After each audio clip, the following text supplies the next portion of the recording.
বাংলাদেশ থেকে ভারতে ঘুরতে এসে চলন্ত ট্রেন থেকে সর্বস্ব খোয়া গিয়েছে দুই পর্যটকের। ফলে সর্বস্ব খুইয়ে চরম বিপদে পড়েছেন তারা। তাদের ব্যাগে থাকা নগদ টাকা এবং সোনার অলংকার যা ছিল সবই নিয়ে গেছে ছিনতাইবাজরা। আর এমন ঘটনা ঘটার পর থেকে দারুণ খারাপ ও উদ্বিগ্ন অবস্থায় আছেন তারা। জানা গেছে 23শে নভেম্বর ওই দুই পর্যটক বাংলাদেশ থেকে ভারতে আসেন।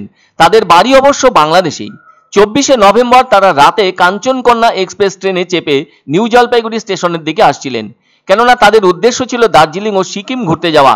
ফলে তাদের অভিযোগ, ওই ট্রেনেই অচেনা দুজন তাদের অত্যন্ত সুন্দরভাবে আপ্যায়ন করে চা খেতে দেন। সেই চা খাওয়ার পর ওই দুই বাংলাদেশি পর্যটক বলা যায় ট্রেনের সিটে বসে থাকা অবস্থাতেই জ্ঞান হারান। তারপর যখন জ্ঞান ফেরে তাদের, তখন দেখতে পান তারা একটি হাসপাতালে রয়েছেন আর তাদের সর্বস্ব খোয়া গিয়েছে। অনেকে এমন ঘটনা জানার পর দারুণ দুঃখ প্রকাশ করেন। তারা আলোচনা করতে থাকে নিশ্চয়ই ওই দুই বাংলাদেশি পর্যটকের সঙ্গে আগেই আলাপ পরিচয়ের সময় দুষ্কৃতীরা জানতে পেরেছিল তাদের গন্তব্য, আর ফলে ওই কুখ্যাতদের উদ্দেশ্য ছিল ভিনদেশি পর্যটকদের কাছ থেকে মূল্যবান জিনিস হাতিয়ে নেওয়া, আর তাতে তারা সফলও হয়েছে। এদিকে হাসপাতাল থেকে ছাড়া পাওয়ার পর তাদের সর্বস্ব খোয়া যাওয়ার ঘটনা জানিয়ে শিলিগুড়ি জংশনের জিআরপিতে অভিযোগ দায়ের করেন। অভিযোগ জানাতে গেলে তাদেরকে ওই জিআরপি থেকে সেভাবে কোনো সহযোগিতা করছে না বলে অভিযোগ আনেন বাংলাদেশি পর্যটক ইয়ানা। সে তো আছেই অসহযোগিতার দিকটি, অন্যদিকে বর্তমান পরিস্থিতিতে তারা কিভাবে নিজেদের দেশে ফিরে যাবেন সেই চিন্তায় ঘুম উড়েছে তাদের। মানুষের জন্য কোনোভাবে শান্তি আসছে না। মনটাকে আনন্দ দিতে ভারতে এসে উত্তরবঙ্গের পাহাড়ি জায়গার ঐতিহ্যপূর্ণ স্থান দার্জিলিং এর প্রাকৃতিক সৌন্দর্য উপভোগ করার ইচ্ছে প্রকাশ করেছিলেন তারা।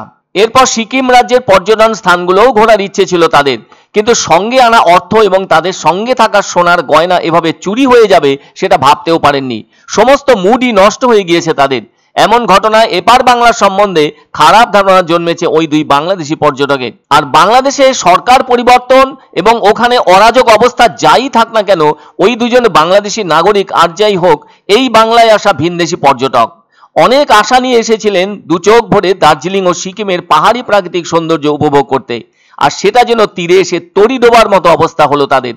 সত্যি তো, এমনটা কারো জীবনে ঘটলে একই অবস্থা লক্ষিত হতো। ফলে তারা কি ভাবলেন, কতটা মানসিকভাবে আহত হলেন সেটা তারাই জানেন।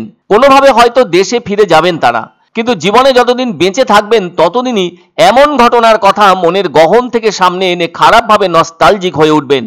তবুও অনেকে মনে করছেন জিআরপির অসহযোগিতা নিয়ে ভিনদেশি পর্যটকরা যে অভিযোগ সামনে আনলেন সেটা অবশ্যই লজ্জারও বটে, কেননা সম্পূর্ণ খারাপ ঘটনাটি ঘটেছে তো ট্রেনের ভেতরে।